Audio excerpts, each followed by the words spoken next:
Hello everybody, Jason WWF Revolution down here in the cave for the, let's see, 1, 2, 3, 4, 5, probably the second or third to last first round matchup. Tomorrow we're going to take a break from the tournament and talk about whatever happened to playing outside. It's a show I thought of the other day. I was going to do whatever happened to winter, but I figured we'd get the thumbs down for the global warming discussion. So we're going to do whatever happened to playing outside, including in the non-existent snow. So that's tomorrow, whatever happened to playing outside. I think we'll talk about forts as well that episode. We're going to talk about kickball, the value of kickball. We're going to talk about a lot of things, swing sets, the crazy things that we did on swing sets back in the day. Jumping bikes with ramps. Jumping ramps with bikes. And in my case, jumping it with a big wheel. We're going to talk about that. Yesterday, I unveiled two of the greatest custom LJN figures I've ever seen in the LOD. Overnight, they got 4 sales because you guys are just hammering it. 4 sales overnight, 6 to go. And I think there was a 5th. And I think Upstate Johnny got his. So honestly, I think we have 6 sales overnight and 4 to go, probably. So get on it. Get in the tournament. The link is in the description. Magna Lloyd, thank you very much. The link is in the description. Go get your LOD customs from the greatest LJN figure maker since LJN. XOX by Random Treasures on Etsy. And Kevin at Print Fury. Let's move on. Next round matchup, we've got Billy Jack Haynes against Jim Brunzell of the Killer Bees. Billy Jack Haynes, of course, with his Oregon hat. Oregon on the trunks. Oregon on the boots. My guess is that Billy Jack Haynes is from Oregon. This was a figure that I got very late in the play life. Like I said, maybe 88. They were in a bin at Toys R Us, a $4.99 clearance bin. I came home with like 6 figures. Never a fan of Billy Jack Haynes. Great figure.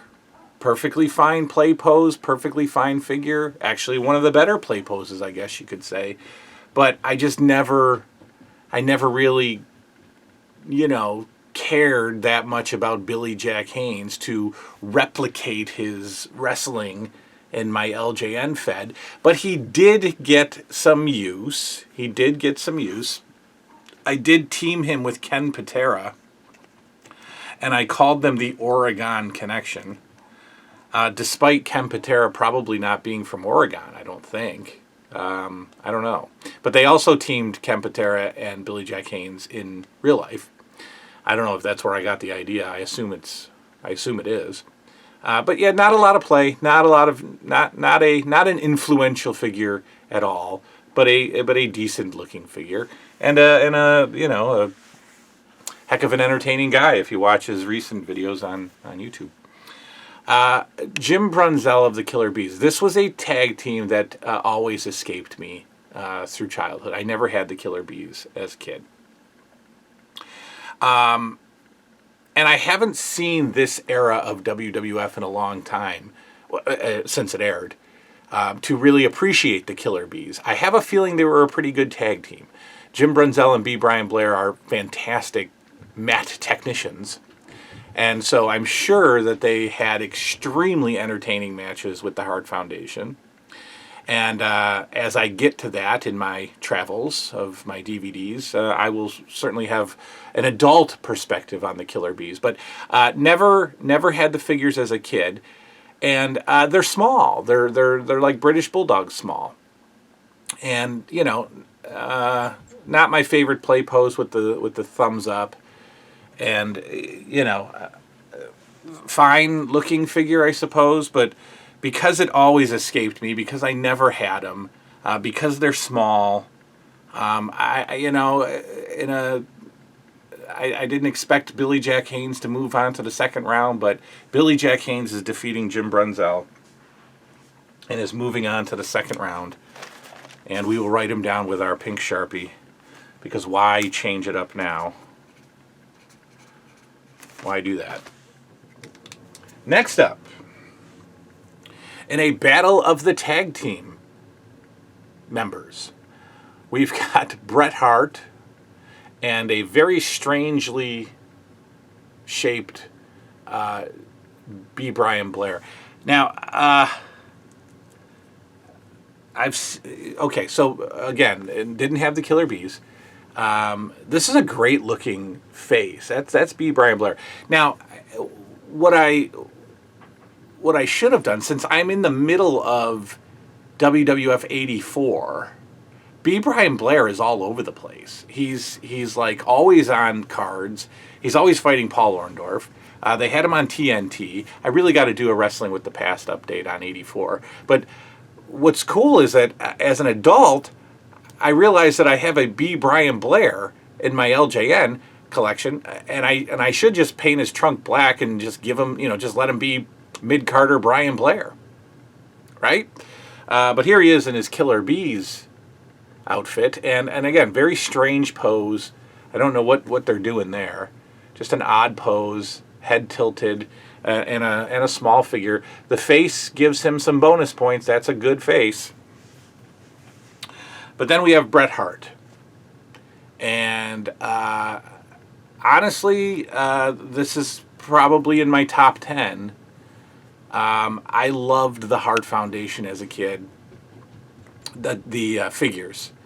And I used them all the time. All the time they were played with as a tag team. I actually had Jim Neidhart turn bad at one point and feuded with Bret Hart. I think I had Bret Hart go solo before he did in the WWF, because think about it, that was 88 at WrestleMania 4. He pretty much started to do the face turn after the Battle Royal and go more singles. I think I was having him singles in 87 and early 88. I don't know. But in 88 and 89, Bret Hart had a run in my federation. As the real WWF started to shift, my playing started to shift, and Bret Hart was a world champion, a good portion of the time. I love this figure. I really do. This could easily, like I said, this is easily a top 10 figure. It's kind of a no-brainer that Bret Hart is defeating B. Brian Blair. So we're putting Hart. We're moving Hart on. His tag team partner, Jim the Anvil Neidhart, is taking on Adrian Adonis. Like I said, a lot of play, and I loved this figure. Again, a great play pose, a great look. They made him bulkier than Bret Hart, and I loved him. I always use this figure. His finishing move for me, again, you got to be creative. You got to be creative. The finishing move for Jim Neidhart as a singles wrestler was the forearm smash across the chest. So in my federation, Jim Neidhart had like a massively powerful forearm, and SD Jones had a massively powerful knockout punch.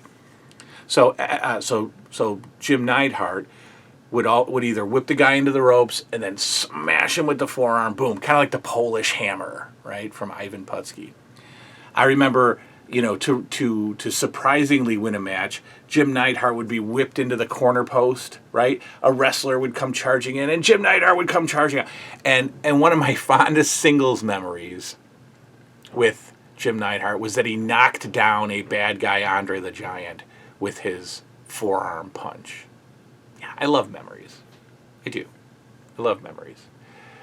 And some of you are like, how do you remember all this? Well, because that's who I am. Right? That's why the channel exists, because I had to do something with this head full of memories. I watched an episode of G.I. Joe last night and can't tell you what it was about this morning, but I know that Jim Neidhart knocked out Andre the Giant with his forearm. All right, he's taking on Adrian Adonis. Now, I would have loved in 85, 84, I would have loved a tough guy Adrian Adonis, but we got the flower shop Adrian Adonis as he, became a less than masculine character in the WWF, right? And of course they make the figure, and it's it is supposed to. This was supposed to be what they did, right? You can't make tough guy Adrian Adonis when he's being flower shop Adrian Adonis. But this is an absolutely horrendous figure. It's a bad figure. For some reason, it's slanted, right? I'm holding him straight up. And for some reason, his legs just slant off to the side. So that's odd. And of course, we have the effeminate hand pose up there, and the duck lips before duck lips were cool, and then not cool, and then disgusting. We've got the Adrian Adonis. It's a big ball of rubber. No brainer. Jim Neidhart thrashes Adrian Adonis, and he moves on. Did I use Adrian Adonis? Yeah, sure I did. You used everybody you had, except, George Steele. But, I used Adrian. He had some matches. He was a part of the Fed, but bad figure. All right, a couple of people said after I announced this match, I don't know how you're going to pick a winner for these guys, because they're both terrible. I don't think so. All right, so we've got the Honky Tonk Man versus Ted DiBiase. Now, this is the year that we started to get the downward spiral, I suppose, of LJN. This is the year that for some reason they decided to base coat these figures any other color than skin tone.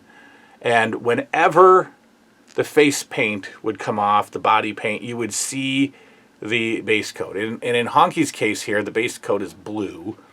And so most Honky Tonk Man figures are destroyed, and most Ted DiBiase figures with the base coat being black are destroyed. Honky Tonk Man I never had, ever. Visually, it's a statue. It's a fine-looking statue, right? We have this massive outfit. We have the Elvis Presley Honky Tonk Man play pose, right? Net, if you're watching, we need a wrestling gear Honky Tonk Man. And look, you already got the head. So give us a wrestling gear Honky Tonk Man.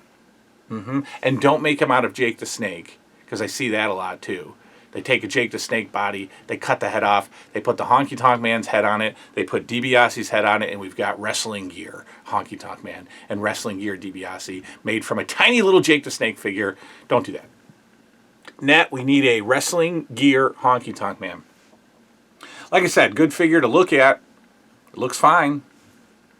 Doesn't play for anything. Comes with a great accessory, the guitar. I never had him as a kid. I did have DiBiase, though. And you're probably thinking, like, how would you play? Okay, the worst idea in the world, they put some money in his fists. And believe it or not, since I was a little older, I never even attempted to cut the money out of DiBiase's hand. I didn't care. My original DiBiase had the money. And then you're saying, well, he's wearing a suit. How could you possibly? I used Ted DiBiase a lot because he was the main bad guy in like 88 and 89. I mean, he was the bad guy, and he was all over the storylines, right? Obviously, with Andre and Hogan and Savage, So I did use Ted DiBiase, and I remember the world title around his waist.